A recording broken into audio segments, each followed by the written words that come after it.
Hey New England REG athletes, it's Justin here, coach with the Central Maine Ski Club, and wanted to give you all a focus for today's skate roller ski technique session with specific strength. And what I would like the focus to be for this one is an emphasis on an active gliding leg. Okay, so that means once we get out onto that gliding leg, we're not just kind of staying in one position with our leg, we're moving through a range of positions with the leg, getting out onto a low bent leg, riding high on the recovery up to the top with the poles, and then as we're compressing again, we're getting back down low as we get ready to load and explode to push off onto the other ski.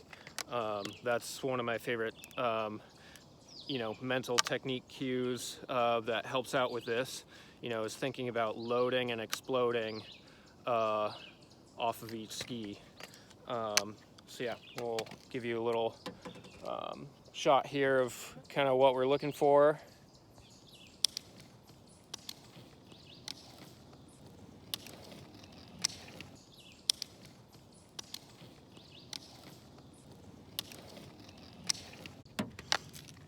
And especially whereas this session is also including a lot of specific strength, emphasizing very active gliding leg will really help with building strength in the lower body throughout the the 2 to 3 no pole sessions, as well as the Force V2 sessions. So yeah, so again, thinking about that really active gliding leg when we're getting onto it initially, getting onto a nice low leg, riding up high as the hands come up, and then as we initiate those pulls, we're loading and then exploding off of it onto that next ski. One thing that'll help ensure that we get a good weight transfer is really making sure that off of the push off, after we've loaded, we're exploding. If at these 3 joints, the hip, knee, ankle, if we get all 3 of those joints to extend out, that should lead to a good complete weight transfer onto the next ski, which will make getting that dynamic, that active gliding leg position a lot easier to manage. And when it comes to specific strength on skate skis, I will challenge you guys all to add this drill into the mix. This is one of my favorite ones for lower body specific strength on skate skis. It's just a really exaggerated low speed skater. So I'll give you a look here, give you an idea here of what that looks like in just a moment.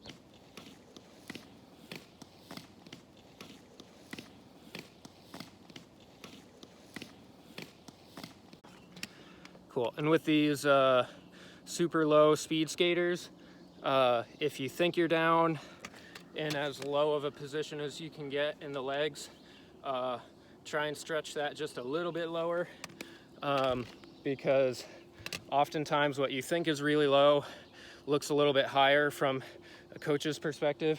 So just really try to over exaggerate getting extra low. I mean, you should find a short section on a steep hill, about 50 to 100 meters, and it should really be kind of feeling the pump in the legs, the burn in the legs on this one. And we'll see it from the front angle as well.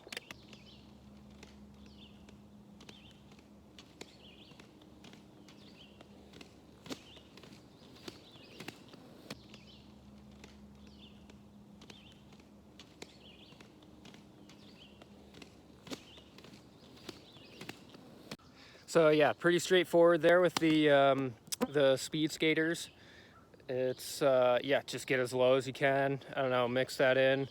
These other specific strength pieces that we're adding into the workout are 2 to 3 by 10 minutes of no pull, and then 2 to 3 by 5 minutes of force V2, I believe, if I remember what the schedule said.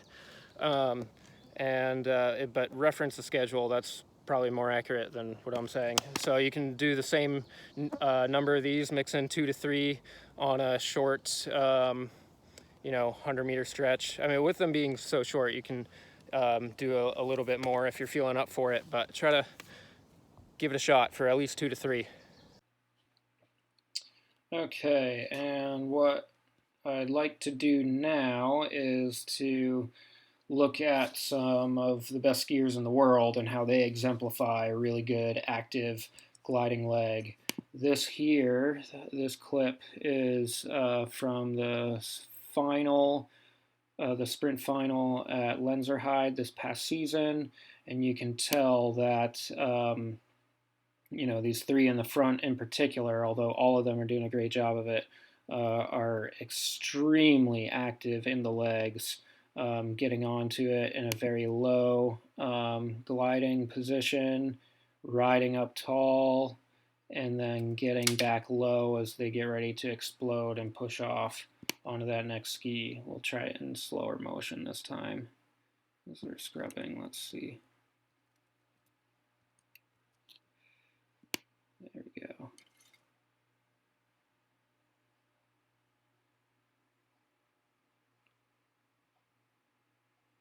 Yeah, and I think Clabo and Pellegrino are probably doing the best job of being really active in the legs, and sure enough, they finish 1 and 2.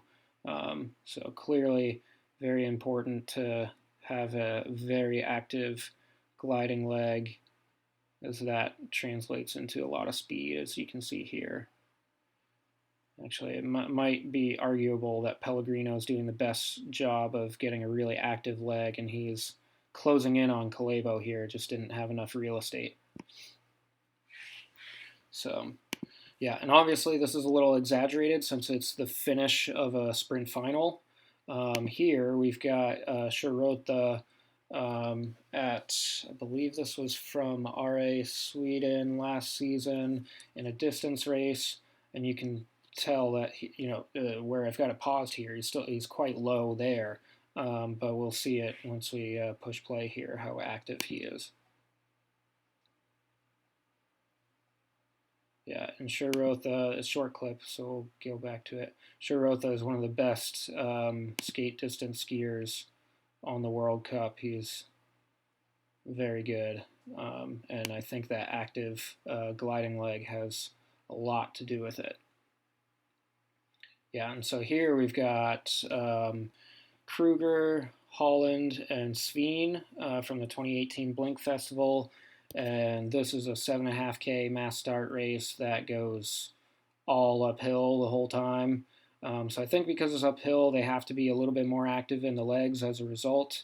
But even still, it's still a distance race, so it's not quite as exaggerated as we saw in that sprint finish.